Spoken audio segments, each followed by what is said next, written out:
Fourth year na fifth year nyewe mnafahamiana sana. Ndio maana nataka mix na second year na hawakufahamu. It is easier, you know, one person from the other class, but when they get younger, you don't know them at all.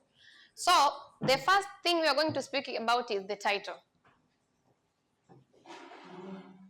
When you are writing your research proposal, right? You wrote a title. Sir, can you tell me your title? What was it about? Yes. I'm a fifth-year dental student. Uh-huh.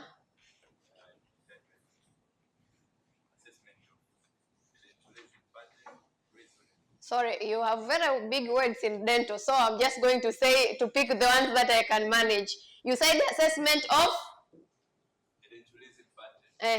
Hapo sijaelewa chochote. Reasons? And the prosthetic needs. That one I got it. So, thank you. He is saying assessment of. Hiyo ni language ya proposal. Sawa? That is the language of proposal. Umenizimia mic kwa sababu nimeongea Kiswahili au? Haimezima yenyewe. Hello. Yes, it's now working. So, you have to differentiate. If you want to present, you need to differentiate the language of the two. If it's a proposal language, that's where you'll find the assessment of something. When you are coming to present here, you are presenting your findings. It's like you are presenting or you're submitting for a publication. The language changes. It's no longer the assessment of. You find a catchy phrase, something that will attract the reader.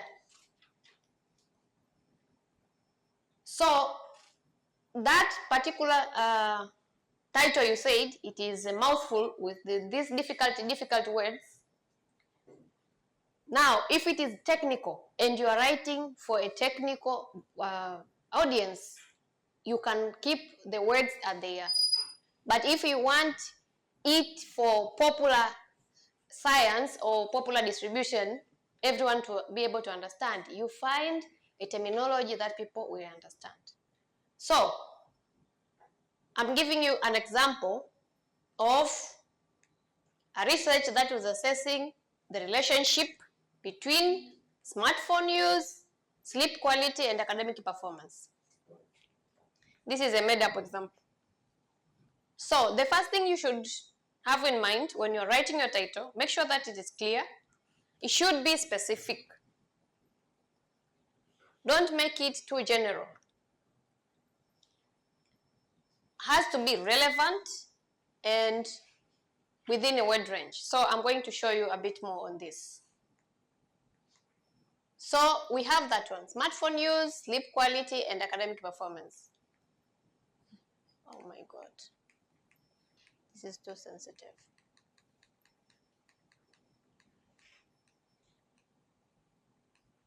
So, one thing you should ask yourself in your title, do you have a population included?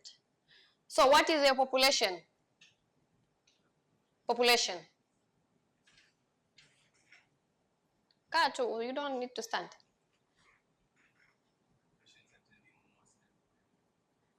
All patients. All patients.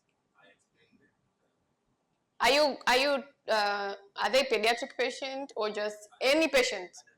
Adult patients. So I'm expecting in your title to see that it is a research on adult patients. So in this title, where is the population? Does it show the population? Yes or no? And what is the population? Yes, university students in Tanzania. Then, does it show key variables? Who can point to me the key variables here? Who can point out?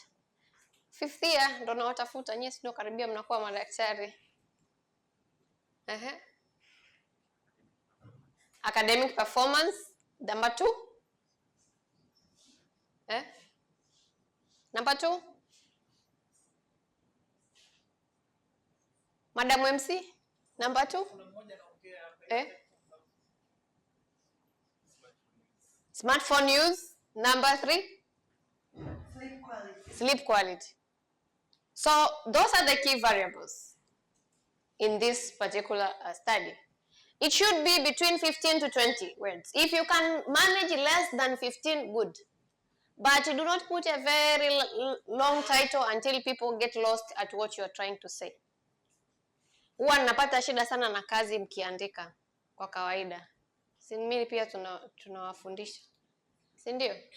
Mnaandika sentensi moja ndefu sana, paragraph. By the time your sentence has exceeded 16 words, my friend, you are lost. So, even in normal writing, the length of what you are writing should not exceed 16 words. 10 to 16. A title, 15 to 20. Below 15, if it has delivered everything that is needed, you are good to go. But by the time you are crossing 20, you need to rethink your title.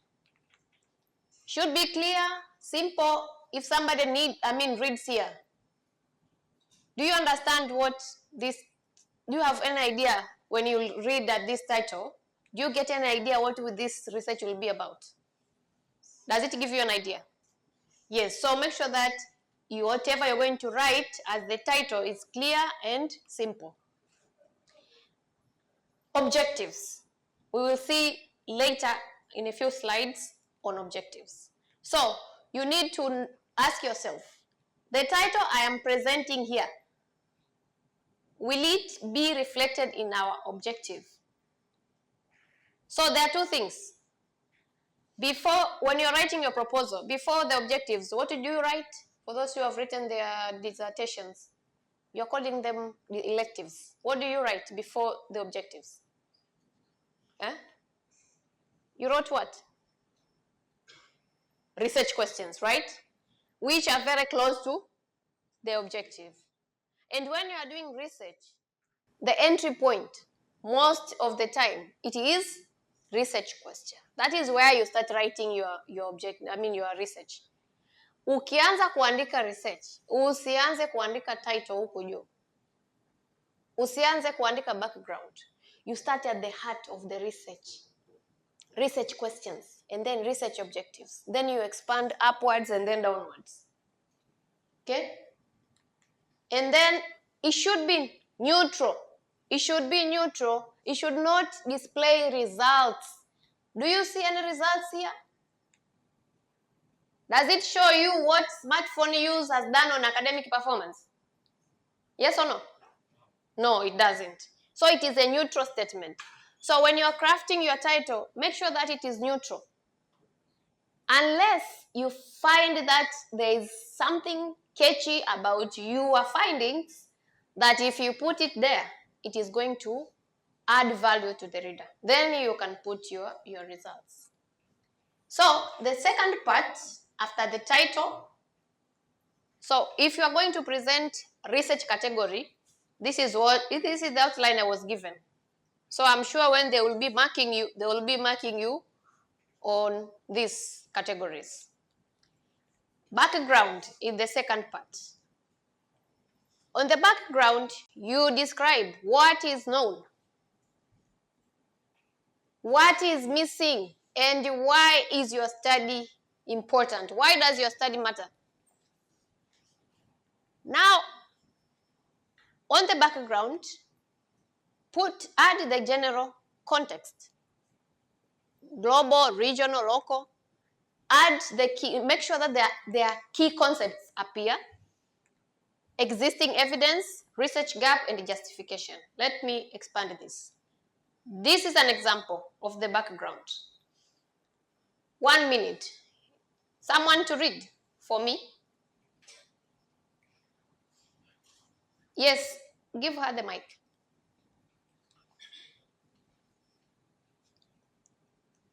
Smartphone use is increasingly global among students.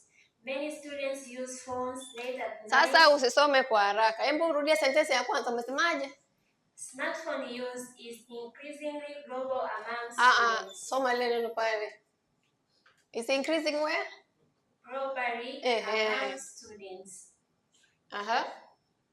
Many students use phones late at night. Studies show poor sleep affects learning and memory. Studies show poor sleep affects Studies shows poor sleep affects learning and memory. High phone use is linked to reduced sleep duration. However, limited studies exist among university students in Tanzania. So, we are going to assess this according to these things that we say that if you're writing a background, they should appear. The general context, key concepts, existing evidence, research gap, and justification. So, what is missing? What is missing? Smartphone use has increased rapidly worldwide. The context is here. It is global. It is a global problem, particularly among students with ownership rates reaching 97. So, you know, like 97% of students have what? Have smartphone. Prevalence of problematic use ranges between this and this. So, these statements are explaining, or they're giving the general context of the problem that this research is trying to address. So, if we were to add something here, what else would you add?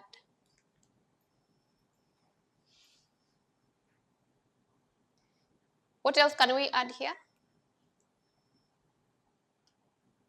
Eric, tunaongeza nini hapa? What is missing?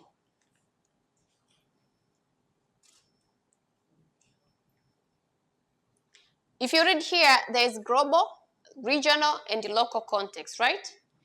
Do we have global context? Yes or no? Do we have regional context? No, right? Do we have a local context? No. Now, it depends on how much words you are told to write. So sometimes you will need to cut out a lot of words as much as you can. But basically, when you're writing your background, it is advised that you start at the global level, you go to regional. So regional, we are talking about examples. Sub-Saharan Africa or East Africa, yes. And then local, we are talking about the nation, Tanzania, right? Could be Dar es Salaam, I don't know, or any other region.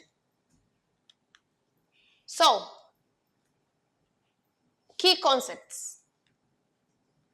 If you go back to the background, this one I'm skipping for a bit and then I'll come back. Existing evidence. Katika vitu ambavyo ninapambana na wanafunzi wangu ni kutumia nini? Evidence, si ndio? Huwa mkiandika mnaandikaje? Do I have second years in here? Second years? Where are you? You know, ugomvi wetu ulikuwa wapi? Kwenye? You will be writing and writing and writing and you do not what? Yes, you do not indicate where you got your information. So it is very important that you include references on your writing, your background, existing evidence. So we are going back to that particular, this one. Do we see the key concepts here mentioned? Smartphone, is it mentioned anywhere? Yes, madam? Yes, right? What else do we see here?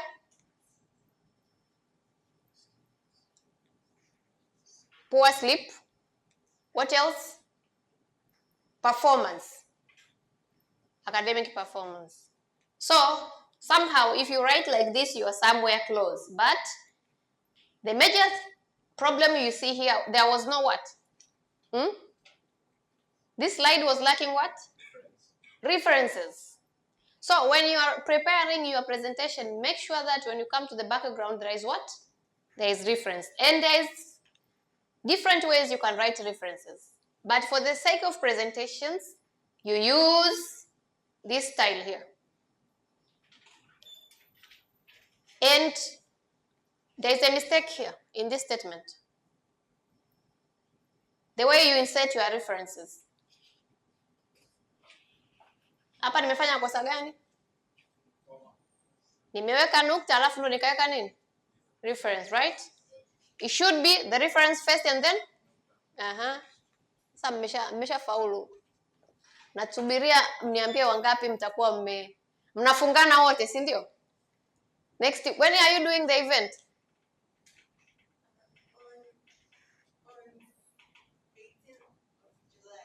July 18. Si mtakuwa kwenye UE? Au mtakuwa mmemaliza? Sawa. So, existing evidences here, you can put as much as you can, but because you are doing a presentation, you need to be you choose the most important references. Research gap. Show the research gap. So this is a statement that is showing a research gap in that background. Limited studies exist among university students in Tanzania. Justify. So when you are looking at any background, you should be searching for these 5 things. You're searching number 1 for? Number 1, you're searching for what? Mesha sawa. Sio kweli. Mbongeni. Number 1 is what?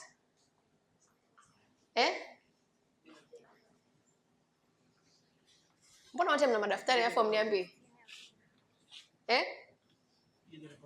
General context. Number 2? Existing evidence. Huyu ndo alikuwa darasani peke yake, nyewe wengine mlikuwa wapi? Number 3?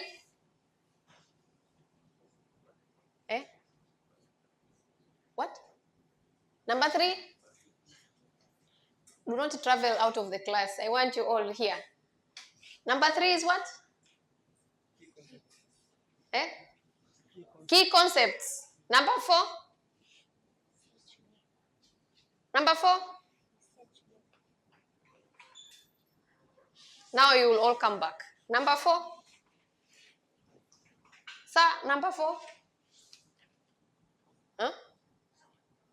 Number 5? Yes, justification. So when you read the background, please search. This is your background. How are you going to tell if this background is written properly? What are the things you are going to check? You are looking for what? Number 1? We have just finished to discuss it. So when you are writing your background, utakapoandika background yako, make sure when you look at it, you can see those 5 things. The context should be there. The concepts should be clear. They should also be seen there, that what you're researching.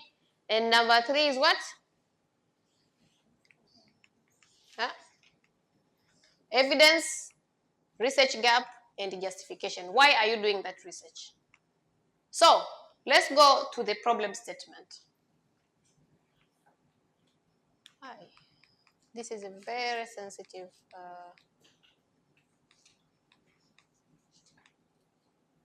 So, the problem statement, the first thing is should clearly describe the problem.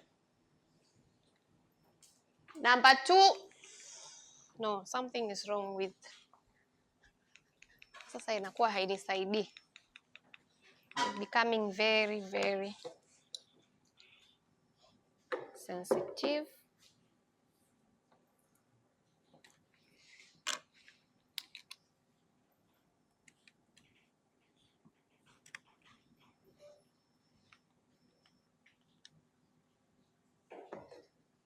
So it should clearly describe the problem. Then show again population. We saw in the title, we need to show the population. In the research problem, you also need to show so that you are clearly telling your reader what group of people you are addressing in your research. Key variables, again, and concepts are needed. Identify the research gap, what is not known. And it should be clear and concise. If you are writing, for example, if you are using the MUHAS format of writing electives, when you're writing a background, it is normally 2 pages. But a problem statement is half a page. Now, the same way when you are presenting your research findings, the problem statement should be very clear and short so that somebody knows, like, yeah, this is where the gap is. And this is where you need the numbers as well. And also should be neutral. It should be neutral. Remember, you are presenting your results. Sometimes you have already found some results. Make sure that you do not go into temptations of starting to present your findings in the problem statement. Kwa hiyo problem statement inatakiwa unaielezea kwenye context ya kabla ya kufanya research yako. Do not put results. It should be neutral. It should be showing what is happening. So, I want you to read this one. Who can read this for me? Somebody, please. Any volunteers? Yes. Over 70% of university students in Tanzania use smartphones at night, causing poor sleep and low academic performance. Okay. Anyone? What is wrong with this statement? Something is wrong with this statement. What is wrong? Thank you. Yeah? What is wrong with this statement is that the problem description has results, which is the low academic performance. Yes, it has. It is actually concluding that over 70% of university students in Tanzania use smartphones at night, causing poor sleep and low academic performance. So this is what? This is the results. Hapa ina maana umeshaenda kufanya study na umeshapata majibu, umeleta hapa. So it is describing the problem, but it is showing the results. It has shown the population, right? It has included all the concepts, right? Do we see all the 3 concepts here? Smartphone use, poor sleep, low academic performance. Again, we cannot use poor sleep here because poor sleep is also a results language. Gap is not shown here. It is not neutral. So, this is a revised statement. Who can read for me? Approximately 70% of university students report nighttime smartphone use. However, its relationship with sleep quality and academic performance remains unclear in Tanzania. Yes, so you see here there is a gap, right? There is a gap. You see the concepts are here. That it is, we are actually interested in nighttime smartphone use and then sleep quality. Now, if you are doing this research, you could do it in 2 ways. You could just compare smartphone use and academic performance. But when we look at the relationship between smartphone use and academic performance, it can have many, many ways. So this research tried to add a very important component of sleep deprivation, because you can be using your phone, but you are using it for academic purposes and it will be enhancing your academic performance. Most of the time, you are doing research, we will discourage against using these many concepts together. If it was a student coming to me and then they want to do a research of this kind, I would discourage them to put sleep quality. because you'll be like assessing 3 constructs. There's like one thing has to go through something else, and then you get your outcome. So to avoid the problem that you might encounter if we are doing this research, you should try to pick 2 concepts, an exposure and outcome. Jamani, first years, mnanielewa? First years, where are you? Do you understand what I'm saying? Ili niongee Kiswahili wakati mwingine. Questions, please. No, you're 50 year. Haya, uliza swali. Asante. Nilikuwa nataka kuuliza kwa mfano there's the same title with that research imefanyika let's say America, then ikaja kufanyika Nigeria, then ikaja kufanyika Kenya, and they got the results ambayo imeonyesha 70% ambayo imeleta poor sleep quality of 70% and academic performance in decline in 70%. Will I show that hizo results kwenye problem statement, alafu nikasema study kama hii haijawahi kufanyika Tanzania au Tanzania hakuna studies zinazoonyesha kitu kama hiki? Kwenye problem statement. Yes. I can do that. Yes, that is what we have done here, right? Kwa sababu hii 70% haijatoka, imetoka somewhere. Those are where you are mentioning. Maybe it is in the US, it is in Nigeria, it is in Kenya. So, if I am to write this one in a proposal or something, I need to reference here. I need to say, where did I get this 70%? Because it is clearly not from my research. Yes. So what you are telling me is that we are also missing something here. The reference is missing. Kwamba hii 70% ilitoka wapi? But this is a better version of writing this statement.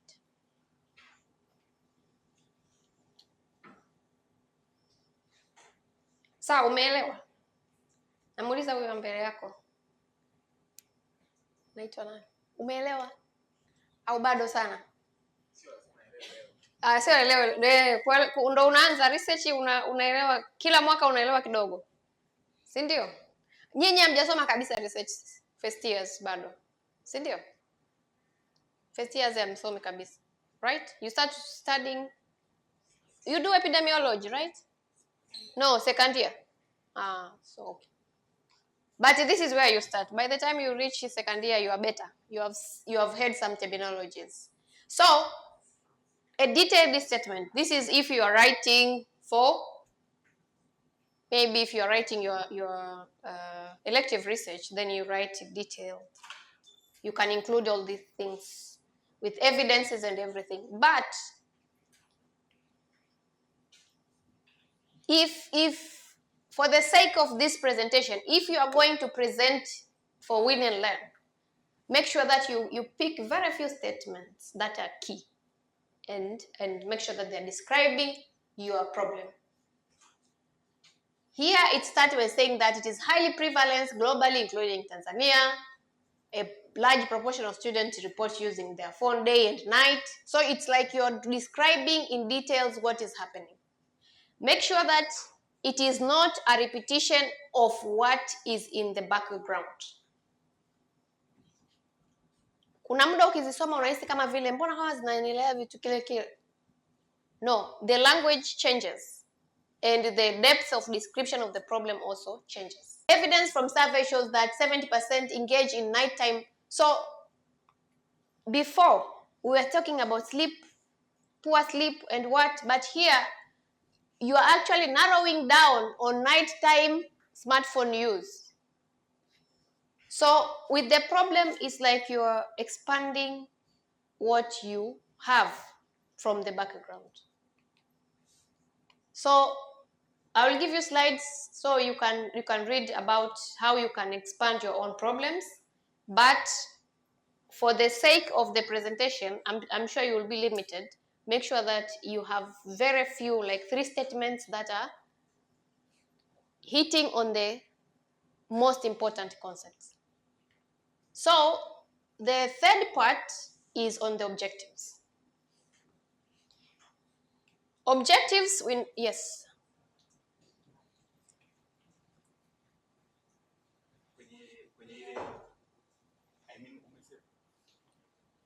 Turudi wapi? Umesema kwamba tuende kwenye variables kuongelea kuhusu exposure na outcome. Hapo umesema kwamba kwenye hiyo hapo tusiangalie sana kuhusu the speed quality. No, I was saying the way this concept, like the question is created, it has clearly pointed out sleep quality. Lakini kama ungekuwa unafanya wewe hii study, I would have discouraged you from putting the three concepts together, because it complicates your analysis later. Because I'm going to cover on the issues of confounders, effect modifiers. You'll find that sleep quality is a confounder. If you are just doing a research on smartphone use and performance, sleep quality would have been a confounder. So for me, I would have discouraged putting these three concepts together, because whether you like it or not, if you are going to assess without introducing any biases, the relationship kati ya kutumia simu na performance, in the variables you should include sleep quality. So mentioning it there, it means you are complicating your research. And I'm going to show you here in the objectives. In the objectives, I've corrected that. I'm just going to use three specific objectives. The first one, the level, and then examine academic performance, and then the relationship. But behind all these things, all other variables that I know are related to academic performance, I will include them in my research. So that's why I would not have included this sleep quality. Just say smartphone use and academic performance, knowing that sleep quality is a confounder. But sometimes you might want to write this way because it is very important. You want to bring something, you want to bring the attention of the people. Ukisema tu smartphone use and academic performance, it gives a picture that it is something nice. But here you are adding a dimension. Research is also an art. Wakati unaandika, it's you're trying to find a way of communicating. Na inawezekana akiwa anaandika proposal huyu mtu, this word was not there. It came up baada ya kupata majibu, and then aka-introduce sleep quality. Ndio maana nilimwambia kaka pale, the way you write your proposal, the title you write in your proposal is not the same title you will maybe submit in a journal for publication. It's not the same title you're going to present after you get your results. It changes because now you have the results and you want to communicate it. So in the objectives, normally there is an acronym SMART. They have to be, what is S? Specific. And M, they have to be measurable. A, achievable or attainable. R, realistic. And T, time bound. If you assess this objective here, let's say specific. Is it specific? Is it specific? Okay, discuss with your neighbor on your right side. Using the SMART criteria, and I want you to tell me. So this side, you do the SM, smart, measurable. Here we do what? Achievable and realistic. Achievable, realistic here. And then this side you do what? Eh? Au nyinyi wote ni second year? Eh? You do timeliness. You tell me about timeliness.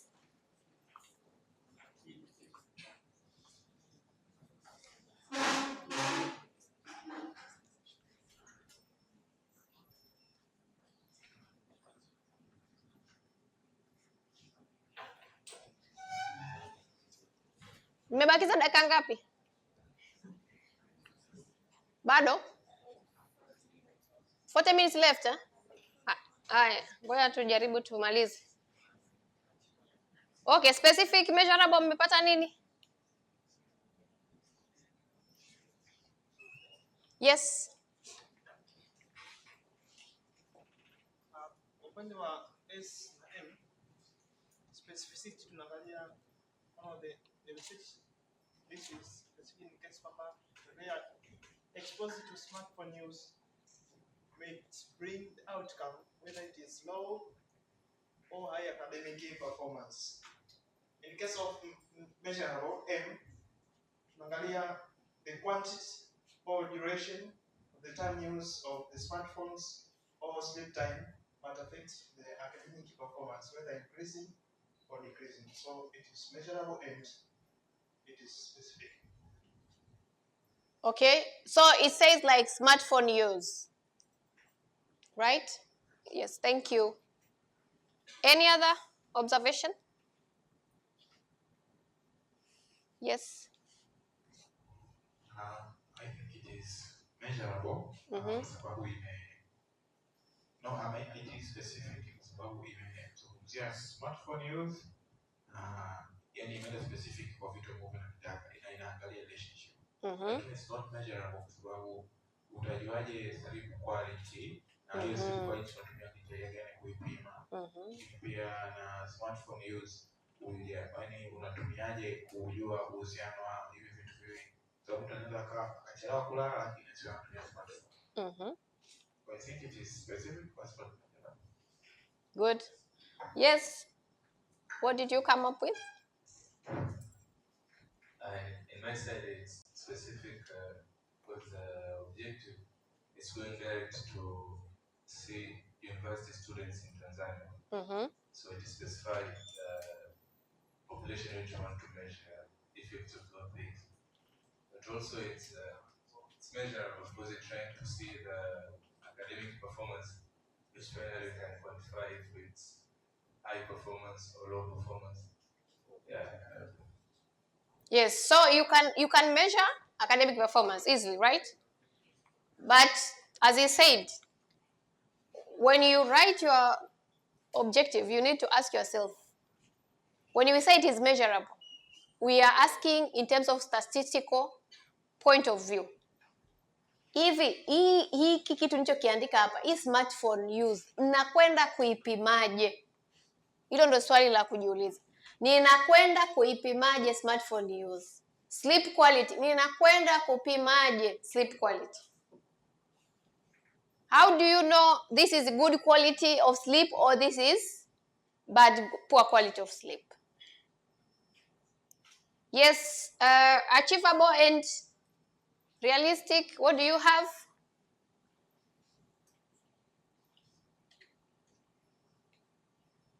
Give the mic to anyone close to you.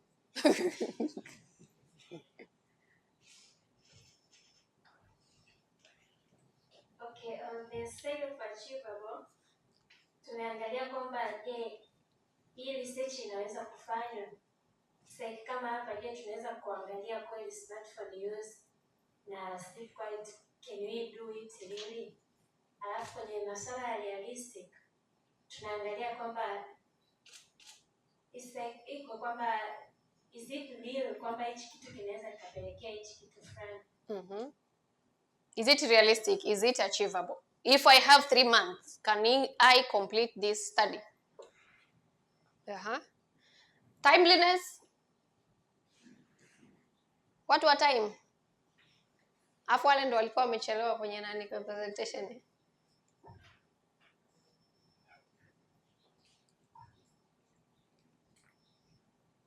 Okay, so I think objective is not time bound because we see it's just vague among university students in Tanzania. It's not specific that these university students of which year, 2025, 2026, or you can even go deep and specify maybe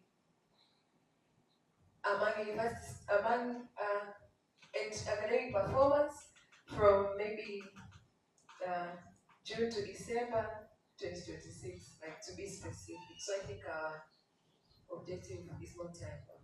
Yeah, it is not time bound, but is it a big problem?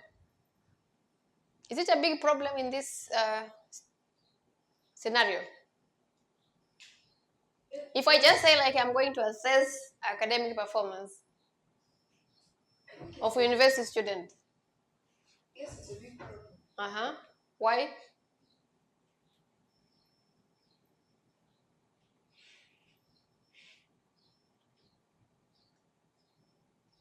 I think it's a big problem because the factors may change from year to year, from the university students, maybe from what they really, from the timetables or anything like. So that's why I will include all universities, and I will also ask questions about timetables. From smartphone exposure, if I were to do my research in 2002 perhaps, I would have gotten different results from doing research right now because I'm doing it now. I want to do it cross-sectional.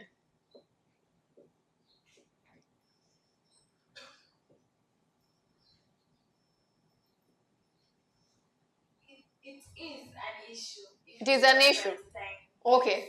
It has to be time bound, at least in your proposal. But when I'm reporting, you should really measure. Do I really need to specify time that much? I will show you later that my interest in academic performance is CGPA. So if it is the cumulative GPA, then I can say, I don't know, final year students. If I say final year students, university students, will that be time bound? Yes or no? No, I'll still be describing the population. Yeah. So I agree with you that it is important to add the time in this objective. So the first one, to determine the level of smartphone use among students, university students. Is it specific enough?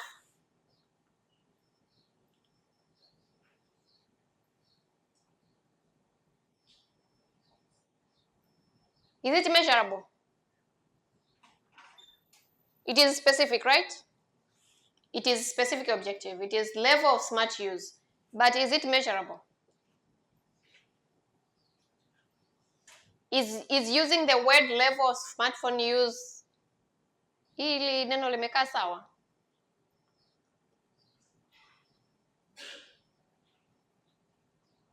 To determine the level of smartphone use. How are you going to measure this?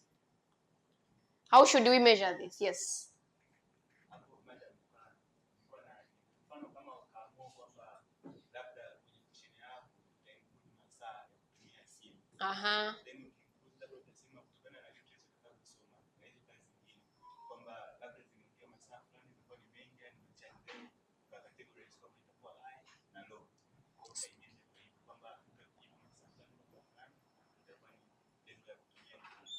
Yes. So, mmesikia wote? Madam Mike, where is the mic? So what he's saying is, yes. Nimesema kwamba jinsi ya kumeasure hii hapa, kwa sababu kabla hujafanya kazi lazima utakuwa umesoma literature na kazi zingine zilizofanyika nyuma. Then ukaangalia kutokana na hizo kazi za nyuma kwamba wali categorize vipi, labda katika questionnaire yao au katika kazi yao mtu akitumia smartphone kwa kuanzia masaa fulani mpaka masaa fulani inakuwa ni high use, alafu mtu akitumia masaa fulani mpaka masaa fulani ni low. Then wewe, kwa hiyo katika kufanya kazi yako katika analysis utaweka range, au katika questionnaire yako utaweka range ya masaa. Utaweka pale maswali, labda je, anatumia masaa fulani mpaka masaa fulani, kwa mtu anatiki kwenye range husika. Then kwenye kufanya analysis wewe utakuwa unajua kwamba labda masaa yakizidi 10 hii hapa ni high, then labda masaa yakiwa less than 10 yatakuwa ni low. Then utatumia hiyo kufanyia analysis. Kama ni level ni kubwa, utaangalia association yake na academic performance. Kama level ni ndogo, then utaangalia association yake na academic performance. So you ask yourself, the same person, are you going to get reported smartphone use, or are you going to observe the students as they use? Nikiwauliza saa hizi mmetumia masaa mangapi mkiangalia simu yenu, mtaniambia masaa mangapi? Any ideas? How many hours did you spend on your phone last night? How many hours? 2 hours last night. How? It is hard to tell.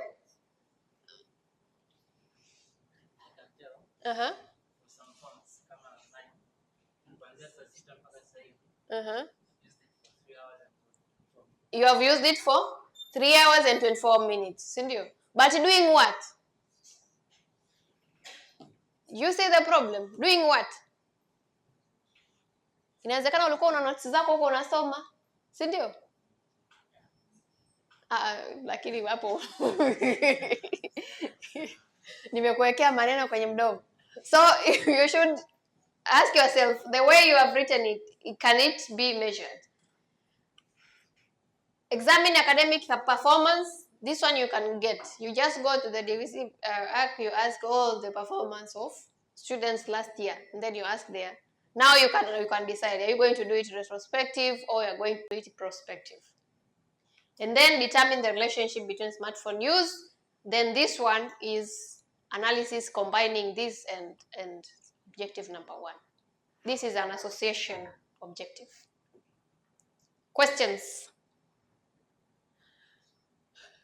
Wapi hujaelewa nirudie?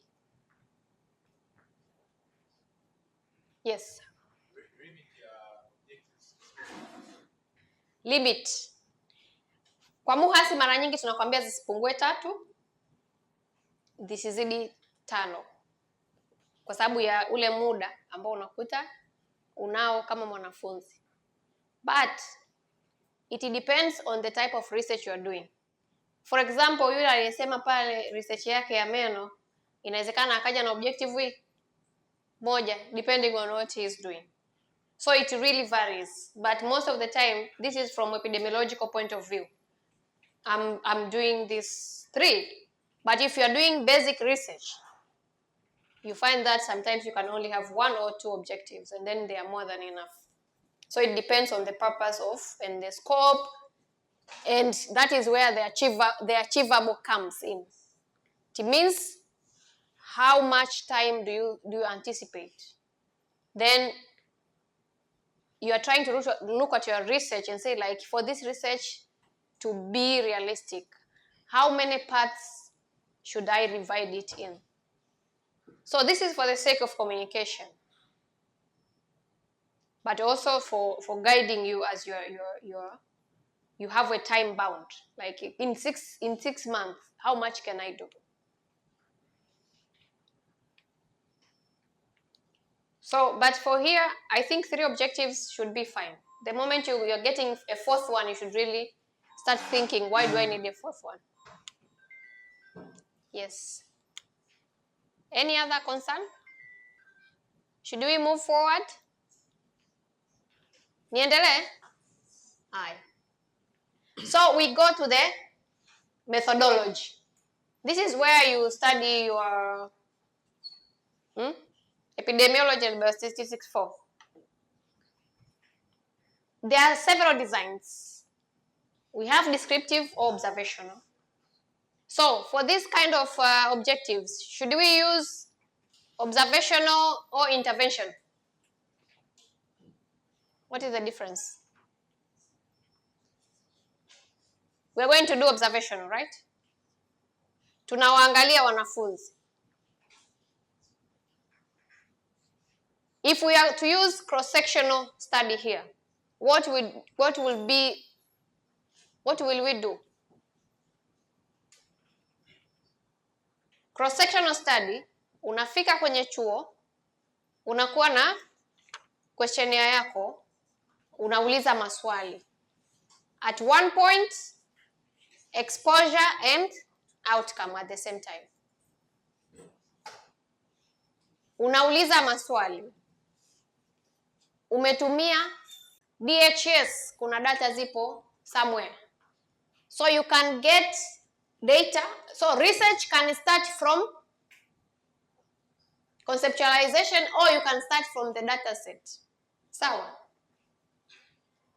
Unapoanzia kwenye data set ambayo mtu mwingine alikusanya kwa ajili ya kitu kingine, hiyo inaitwa nini? Secondary data sources au secondary research. Mimi naweza nikawa nimefanya research mwaka huu, sawa? Nikaacha data zangu, nimemaliza kufanya analysis. Wewe unaweza ukachukua zile data, ukatengeneza nini? Maswali yako, ukazianalyze upya kwa namna ambayo wewe unaona inakufaa. Hiyo ndo secondary data sources au secondary research. Naelewa unawapa mambo magumu sana. Yes.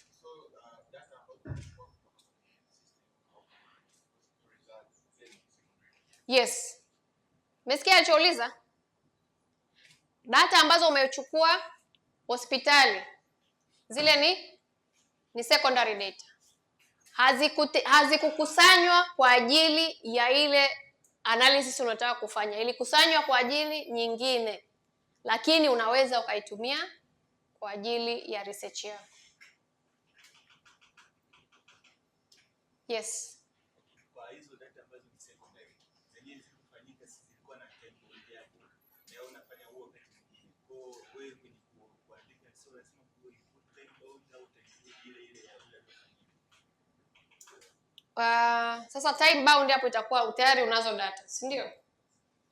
Kama zilikusanywa let's say DHS 2000 mpaka 2020. Kwa hiyo you just state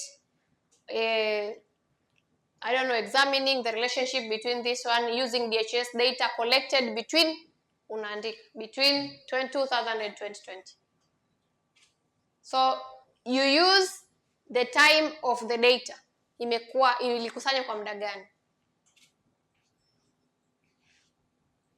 So, other important concepts, these are variables. Hizi ni muhimu sana. And this is where the analysis starts. We have the dependent variable or the outcome variable. So, anytime you are reading your title, make sure that you can see what? The outcome variable. In this case, it is academic performance. Hichi ndo kitu ambacho tunataka kukiona, ndo tunataka kukipima. Academic performance. Anyone is sleeping?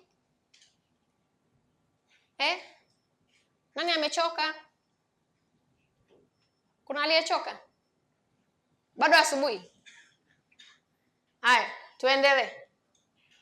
Then you have independent exposure variable or exposure. So it's either outcome, either you write outcome or you write dependent. Mimi huwa nachanganya hivi viwili. Ndio maana nimeandika hapa for my own sanity. Outcome, ukija kuniuliza bale that independent variable or dependent. So I prefer outcome and exposure because they look different and I don't have to worry. So exposure. Here is where you put the characteristics that are related to academic performance. Age, sex of the student, year of study. Ukiwa first year huwa mnapata max ndogo au kubwa? First year mnapata max ndogo au kubwa? Kubwa. Alafu unavyoendelea inashuka au inapanda? Wewe niulize mwaka wa 5. Max zako za mwaka wa kwanza zinapanda au zilikuwa zinashuka? Zinapanda Zimeshuka? Amesema first year ilikuwa juu, second year ika drop, alafu zikaanza kupanda. Alafu unapata GPA ya karibia 5 ukiwa fifth year, si ndio? Matokeo yenu yanaonyesha hivyo hivyo. Mwaka wa kwanza kunakuwa na sapu, mkifika mwaka wa pili mnakuwa mmeshajipanga kuibia. Hamna tena sapu na. So then we have these are confounders. Very important. Usipo collect hivi vitu, study yako itaonekana haina maana. Kuna vitu ambavyo vinakuwepo, vinajifanya kwamba wenyewe yani kama vile usipokuwa makini utaenda kupima ukajiaminisha kwamba smartphone ndio inasababisha nini? GPA kushuka. Kumbe huyu mtu yeye anakunywa pombe. Si ndio?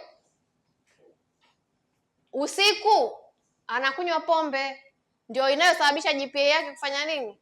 Kushuka. Usipomuuliza kama anakutumia pombe, utaishia kuconclude kwamba smartphone haina uhusiano na GPA. Sawa? Kuna mwingine huku anasoma lakini ameolewa, si ndio? Anatoka darasani, anaenda anapika, anafua, anafanyaje? Usipomuuliza unaishiishije, utasema kwamba smartphone haina uhusiano na nini? Na GPA. Kwa sababu gani? These variables you have not included. Hivi ni vitu ambavyo vina uhusiano moja kwa moja na academic performance ambayo ndio outcome yetu. Lakini sio characteristics za mtu. Hivi hatuwezi kuvibadilisha. Age ya mtu hatuwezi kuibadilisha. Ni very important. Kwa hiyo religion, anasali sana usiku, anasali masaa 3-4. Kwa hiyo halali sio kwa halali kwa sababu hatumii simu, ana halali kwa sababu ana vitu vingine anafanya. So this always you need to think your outcome na vitu gani vingine vinaweza vikapelekea. Vile vitu vyote ambavyo vinaenda vikapelekea unatakiwa ufanye nini? Uviingize kwenye questionnaire yako. Uulize ili wakati wa kufanya analysis vitokee. Kwenye qualitative research hizi zinaitwa attributes. Utazikuta huko mbele. Then you go to the last part of methodology. Hapa tunazungumzia methodology peke yake. Tumezungumza vitu gani ambavyo tunatakiwa include kwenye methodology? Number 1, study design. Number 2, study setting. Number 3, population. Number 4, Number 4, yeah, sampling. Number 5, it is sampling and sample size. Usisahau kuonyesha sample size yako ulipataje. Sawa? Number 5, data collection. How are you going to collect your data? Number 6, data analysis. Kama kuna ambayo inawezekana zikawa 7. So in data analysis una present vitu gani? Number 1, descriptive analysis. Descriptive analysis. Here. Tuingie kwenye results. This is my data. I have the IDs of the students, age, their sex, smartphone use hours, let's calculate, night use, yes or no, sleep quality, and their GPA at the end. I have a sample of 20 students. Sawa? Now, analysis. Analysis nimewapitisha haraka. Lakini kuna vitu vitatu. You start with the descriptive, then you move to the second, which is bivariate analysis, and then you complete with the multivariable analysis, which is mostly regression analysis. But there are many other multivariable approaches. So, I have my data. Okay? I'm starting with the results. The first thing that I have to do is to prepare table 1. So make sure in your presentation you will have what is table 1. Table 1 shows characteristic of study participants. nimeshafanya analysis ya data zangu. This is my first step. I need to present the descriptive analysis. I've put the category here. This is very important. Ukiwa unafanya analysis, you need to know the variable, the outcome variable. Outcome variable ni aina gani? How many types of variables do we have?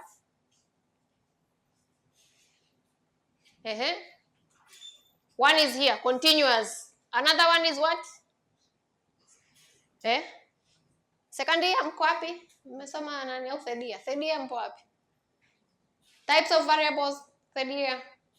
Nauliza kwa sababu najua mmeshamaliza epidemiology and statistics. Tuna continuous variable and then we have what? Another type of variable that we have is categorical. Another one? Discrete. Sasa nyie mlimaliza mkaacha, mmewachia walimu. So, it is very important you know the type of variable. Kwa sababu ndio ina dictate aina ya analysis utakayo kwenda kuifanya. Usije ukawa una tu categorical variable ukasema yes I did a t-test. T-test inatumika kwenye variable gani? When the outcome variable is what? T-test. When the outcome variable is what? Continuous, yes. Ndani utakosea. So, you see here, I've put mean. Mean inatumika kufanya nini? Inaonesha summaries, sawa? Ina summarize variable aina gani? Ina summarize variable aina gani? Continuous, sawa? You see, this is a continuous. You see, in the mean there is what? Anywhere there is continuous, you find there is number. Continuous, there is mean and standard deviation. Percentage. Hizi ni proportions. Frequencies. Where anywhere there is frequency, that's where you find there is percentage. So here I've completed with my table 1, descriptive analysis.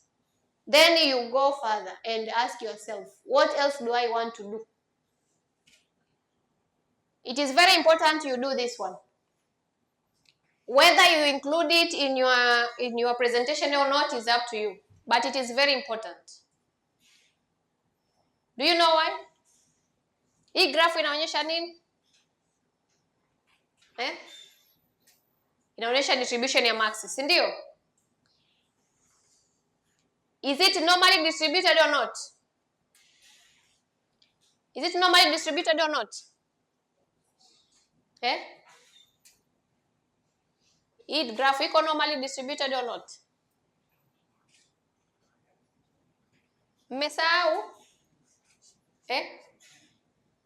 Yes. Is it normally distributed or not?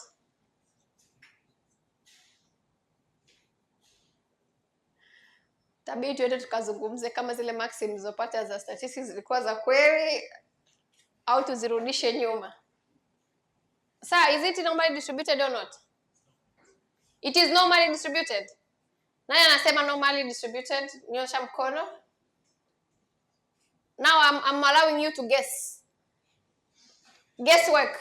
Bet. Mna bet nyewe vijana. Bet. Normally distributed or not? How many normally distributed? MC wewe unasemaje? Is it normally distributed or not? You don't know, you're not sure. Eric, is this normally distributed or not? Usiseme kwamba sio nani. Sema tu sio normally distributed. It is not normally distributed. There is no way, because you see like it is coming this way and then, but again, I have very few observations. Sasa, naomba unisikilize. Ukiangalia hii graph, ukikuta sio normally distributed, you cannot report what is here. You cannot say mean of this if the graph shows that it is not normally distributed. Kwa hiyo hii graph, whether you put it in your presentation or not, it is very important you do it. So all continuous variables lazima ufanyie nini? Histogram. Uangalie zimekaaje. That is where you will decide if you are going to use the mean or not. If it is not normally distributed, what are we using instead? Eric, if it is not normally distributed, what are we using?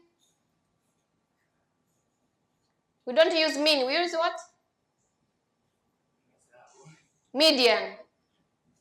Yes, we use median. Then you can do a box plot. So these are plots that will show you if you need them, but they are very nice in communicating your findings. So you have the median. Box plot inaonyesha median. So this line here shows median, the middle line. Ukitoka hapa mpaka hapa, this is the 25th percentile, unaikuta hapa. Hapa 75 percentile. Tunaposema 25th percentile ni kwamba katika watu wako ulikuwa nao 100, wa 25 watakuwa mpaka, this is where the 25th person is, this is where the 50 person is, this is what 75, and here is 100. Kama kuna outliers, you will see here.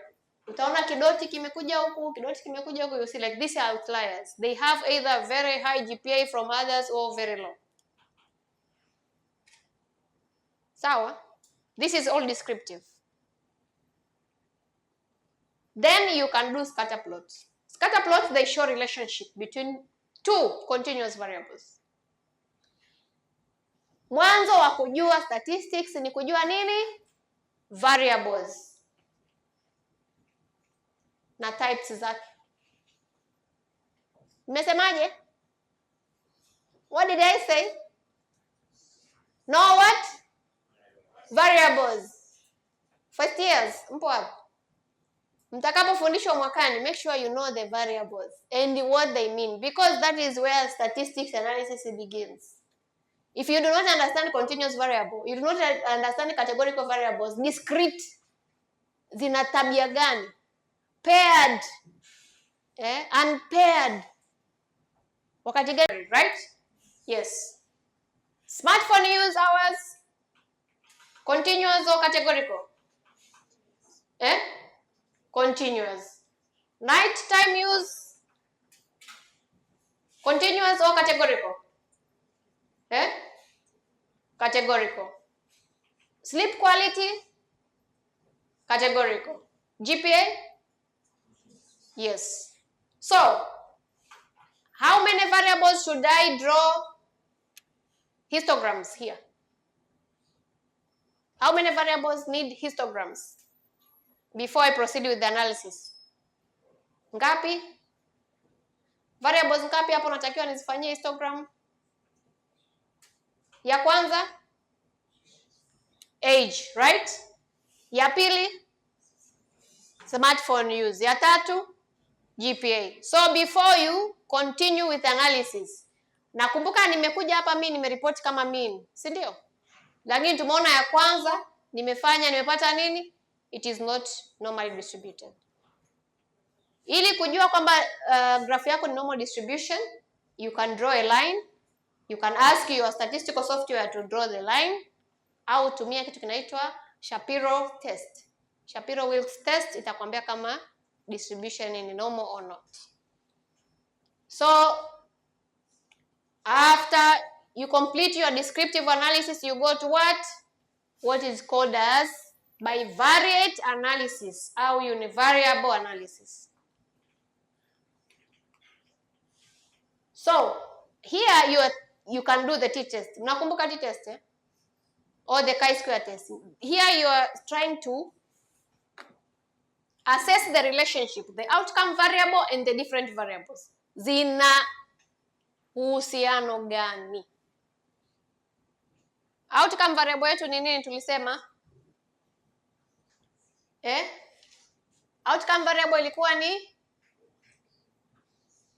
academic performance, si ndio?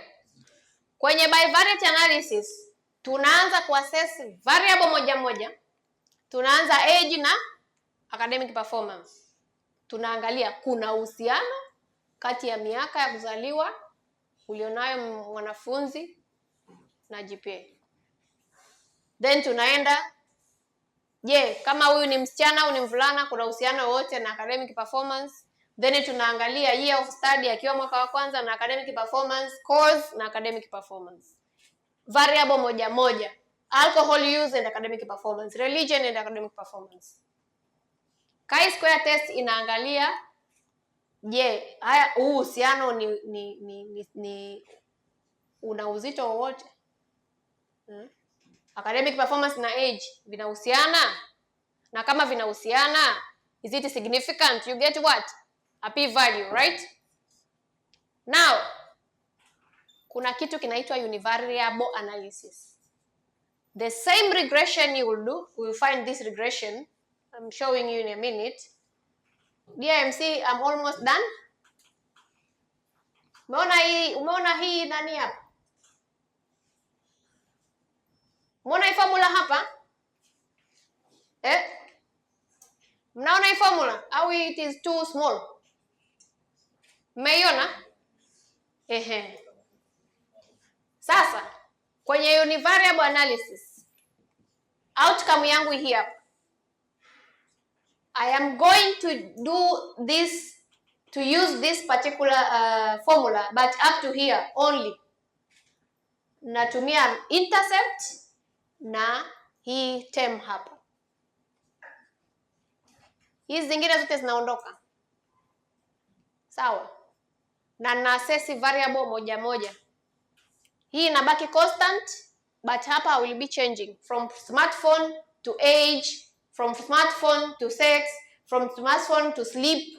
Hizi zingine zikiwa hazipo. That is what is called by univariate analysis. Univariable. Naomba unielewe.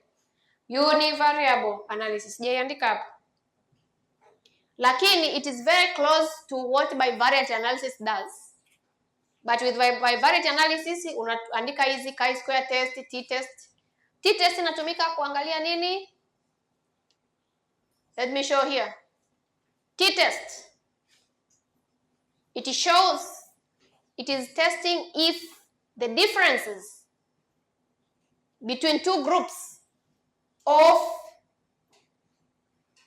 the outcome variable, if it is significant. So you have two groups, it has to be a continuous variable as the outcome. Two categories. T-test itaangalia kati ya wale wanao lala vizuri na ambao hawalali vizuri, GPA zao zinatofautiana kiasi gani? The outcome has to be mean. Usije ukawa na outcome ambao ni categorical. Kama outcome yako ilikuwa ni sleep quality, poor or low, ukaanza kusema T-test was. The T-test was, no. T-test outcome lazima iwe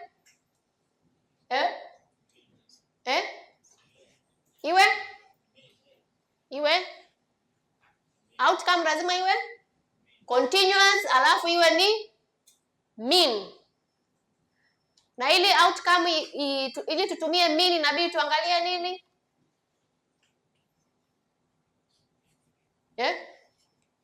Decision ya kutumia mean tumesema inategemeana na nini?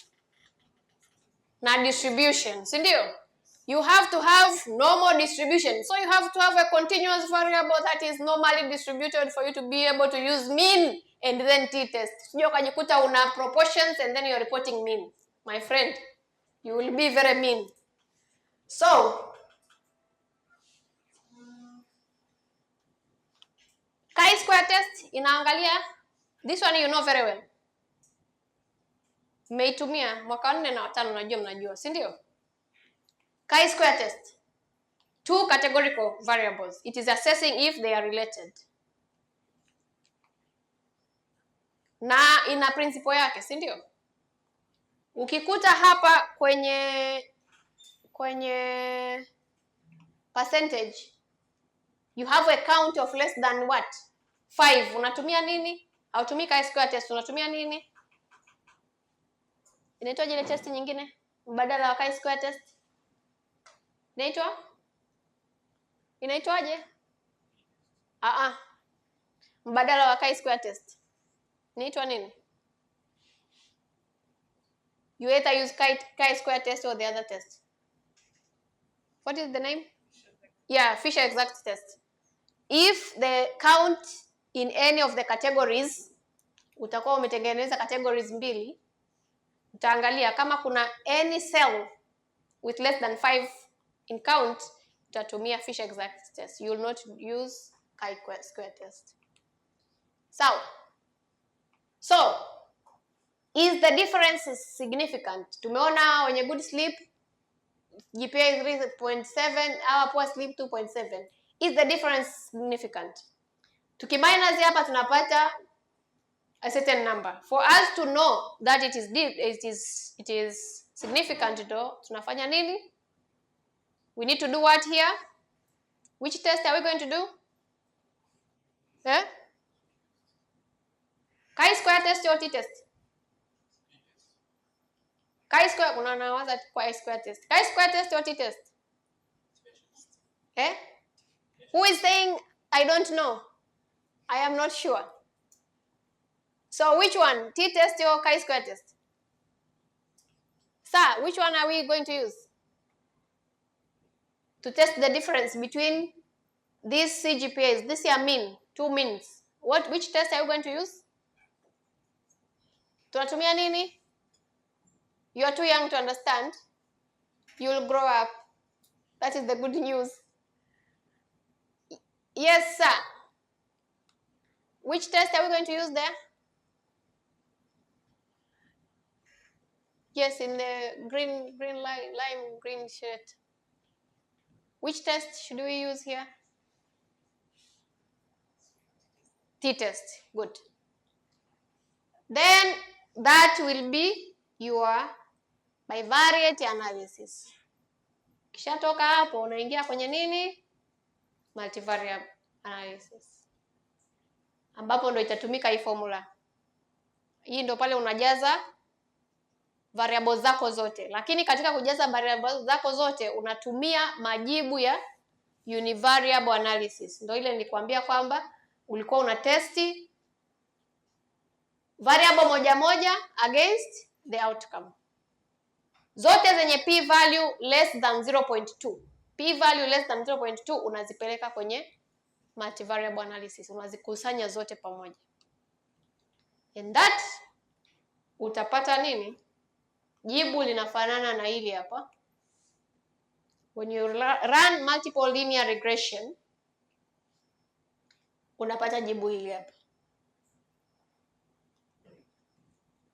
Nani anaweza kanielezea hii output? Anyone?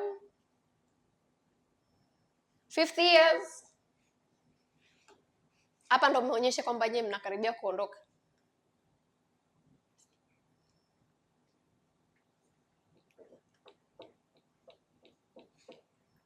Nani anaweza kuniambia kwanza kwa nini pale nimeandika multiple linear regression? How many regressions do you know? Mmeshasikia regression ngapi toka mmekuja MUHAS?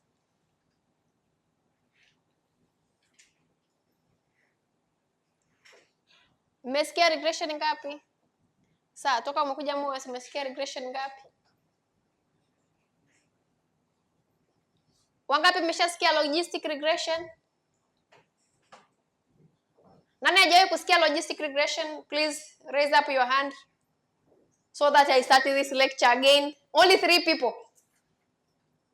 You have never heard about logistic regression. So you are hearing it for the first time. Hivi nyinyi si mlienda field au ndo wale mlikuwa mnasaidiwa na wenzenu? Maana waga mnakuaga na mtindo, kuna mmoja anafanya kila kitu. Ule mjanja wa research hajaja leo. Madam MC, have you ever heard about logistic regression? Na linear regression? Linear regression umesikia? Any regression, any other regression you are familiar with? Hapa nimetumia multiple linear regression. Kwa sababu gani? Outcome yangu ni variable aina gani? Jamani, outcome yetu ilikuwa ni variable ya Sije mkanileta mimi nikawa na ni jaji tarehe 18. Au mkiwa pale mbele mtakuwa mmejua. Variable tumesema ni outcome variable ni continuous, right? So when your outcome variable is continuous, you use what? Linear regression. Sawa? Ikiwa categorical binary unatumia nini? Logistic regression. Kuna watu wanasema logistic regression taratibu. Mimi nimemaliza zamu yenu sasa. Questions? Where should I repeat? Yes. So kurudia nilikuwa naulizia hapo mfano kwenye regression. Nilikuwa nauliza hapo kwenye regression. Check sijaenda sehemu anasema kuhusu poison regression kama hicho.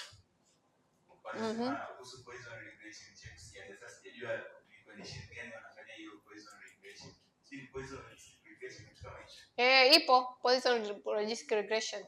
Kwa hiyo yenyewe labda ina condition. Variable.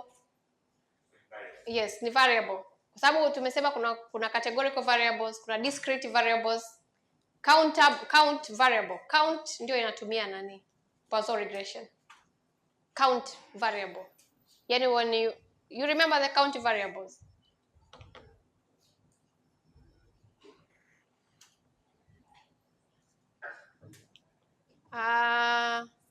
If the outcome is the nature of, if you have different levels of something, medium, low, high, you have 3 categories, different categories, then you opt for Poisson regression. Kwa hiyo regression zipo nyingi zaidi ya hizo. Kuna Poisson regression, modified Poisson regression, and it also depending on the prevalence that you get. The prevalence that you get, you will decide if you're, it will also dictate what type of regression you're going to use. Sasa nikienda huko nitawachanganya zaidi. Si ndio? Hii sinawatosha kuanzia. Mkisikia tena mpaka mfike mwaka wa 4 mnakuwa mmeshakuwa researchers. The issue with research, it is a journey. You don't become a researcher in one day. I can talk to you all these things very easily, but I've spent so many years. But it's not to tell you that it is not doable. You guys are very smart. So, mnaweza mka achieve what I've achieved in 5 years, in 2 years. Sindio? Superhumans. Yes. Yes. So, sasa tuweza kusummarize. Now you have done your research, you have done everything. And report writing and abstract writing, especially kukuja kwenye kupresent kwenye online of that day. Tugani ambao tunataka kuzingatia. Especially tukianza na writing the report. Sababu unapata kuniambia kwamba report ni proposal in past tense. So just have to turn your proposal and make it in past tense. Sio yote. Kumbuka kwenye proposal yako haukuwa na results, si ndio? Kwa the result section is completely new. And I think sijaweka interpretation hapo of results, si ndio? I've just done a little bit here. So, nilicho present hapa ndo ambavyo ninaambiwa mnakuwa marked, si ndio? Hizi nilizo present hapa ndizo ambazo mtakuwa judged against, si ndio? Organizing committee, these things. Title, so make sure you have your title. Background, hii background utaipata kutoka kwenye proposal, si ndio? Problem statement unaitoa kwenye proposal. Objective umeitoa kwenye proposal. Methodology unaitoa kwenye proposal. Past tense itakuwaje? Itaingia wapi? Tukianzia hapa mpaka hapa, past tense itakuja wapi? Methodology. Kwenye methodology. Yes, kwamba we interviewed, kule kwenye proposal ilikuwa we will interview, huki inakuwa we interviewed 400 students in first year to fifth year in 3 universities. Then unaweka kila kitu cha methodology ambacho tumekiongea hapa, kuanzia study design, this study was cross-sectional, sampling was done wow, inclusion criteria we included, then vio vinabadilika. Then utapresent sasa results. Na maana kitu kipya kikubwa kitakuwa kwenye results. Hapa ndo utaanza sasa. This is where the things are new from the proposal. Data analysis. Hata kule ulikuwa na data analysis, ndio? You need to include this section on data analysis. That in this study we did descriptive analysis. All descriptive analysis was done. Frequencies and mean were used to summarize. Sasa utaandika vile ambavyo umetumia kwenye analysis yako. Kwenye proposal kuna muda mwingine unaandika mean, frequency, median will be used. Unakuja kufanya test unajikuta kwamba unahitaji mean peke yake. Unafanyaje? Utaandika mean will be used to summarize and then visualization was done using this and this software. Then we conducted bivariate analysis and logistic regression was used to assess the relationship between variables. Unakuwa umemaliza. Baada ya hapo unaanza kupresent nini? Your results. Una present results, usiweke hii data set. Sawa? No. Wewe unaenda table 1. Descriptive table. Hii hapa itaonyesha participant characteristics.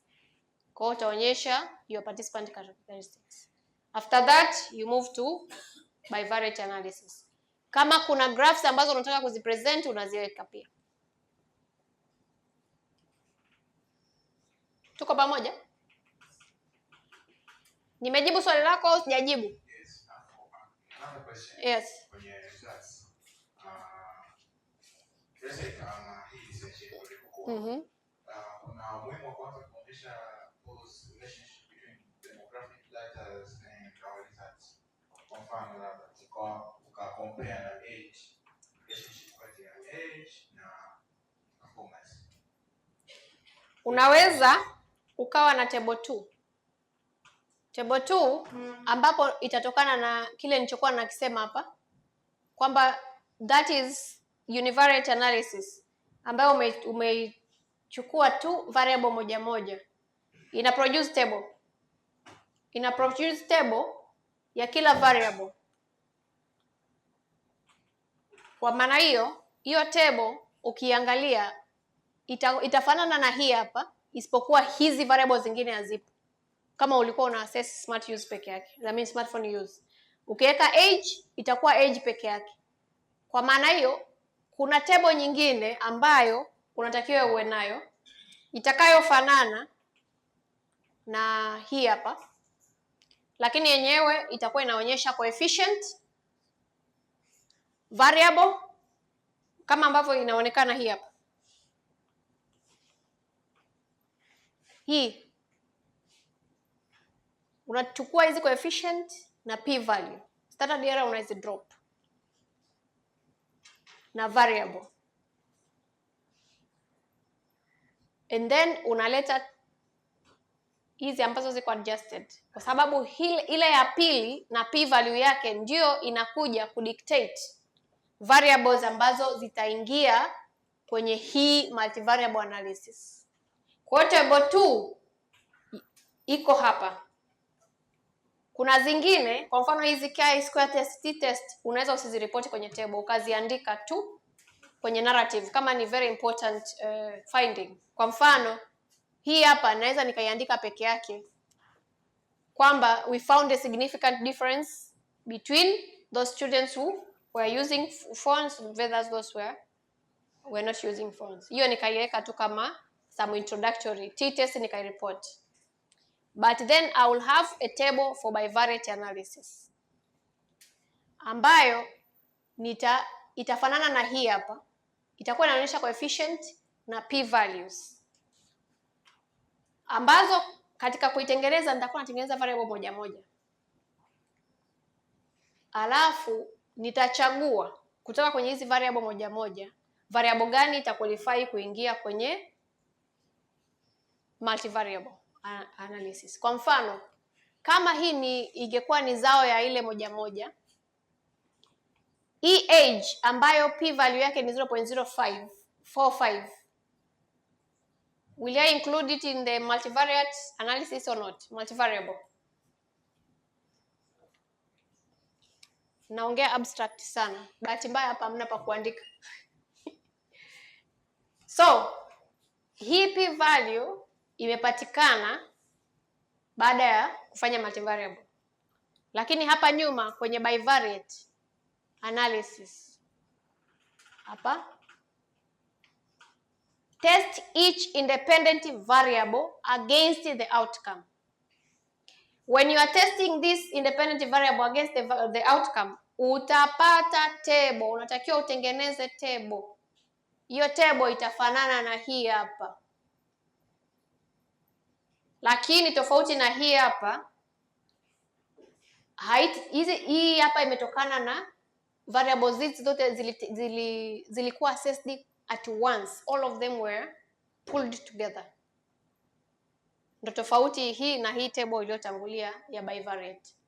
Ya bivariate utapata table kama hii, lakini ni zao la kila variable kuwa assessed against the outcome peke yake. Na p value ya hiyo univariate analysis ndio itakayoamua siku ya mwisho hii equation yako hapa iweje. Kama wakati nafanya bivariate analysis, p value ya sex ilikuwa greater than 0.2, sitaingiza kwenye multivariable. Sawa? Kwa hiyo kuna hiyo selection ya variable criteria. Yes. Naona organizers sasa wameniambia I have to go home. I wish you all the best. Kama utakwama, utanitafuta. Si mnafahamu ofisi yangu? Wangapi hawajui? Nani anaifahamu ofisi yangu? Niko MPL, first floor. Ukikwama mtafute Eric. Eric ukimpata atakuleta kwangu. Huyu ni mwanafunzi wangu wa statistics sasa, lakini sasa wewe unakumbuka vitu bwana. I wish you all the best.